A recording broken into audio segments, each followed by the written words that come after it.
I was doing a show that had elements of burlesque in it. I actually didn't really know anything about burlesque. I didn't know who these performers were, so I started researching. Burlesque was a fabulous, gaudy era in America that's been left out of the history books. When I realized that this was a story that no one had ever told before, I knew I had to do it. I wanted to know what happened to these performers after they left burlesque. So we tracked them down, sometimes spending 6 months wooing people to talk to us. Do you mind if we could film any scrapbooks or photos or anything?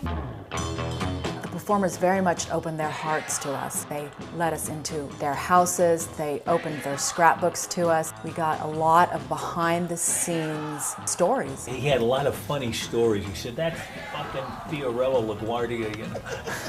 We had a reunion of the performers, and some people hadn't seen their friends for 20, 30 years, and they got together in Vegas and shared stories, and we recorded them all.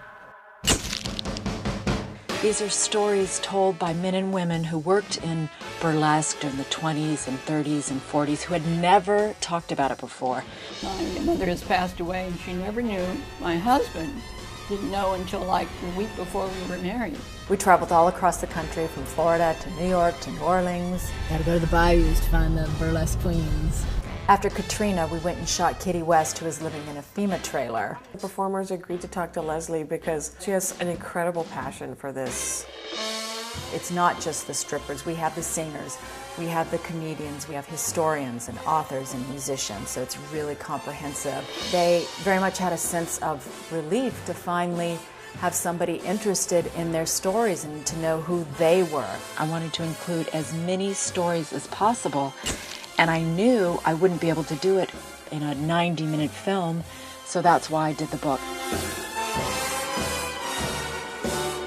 I felt that I had to tell these stories. It's a very American story.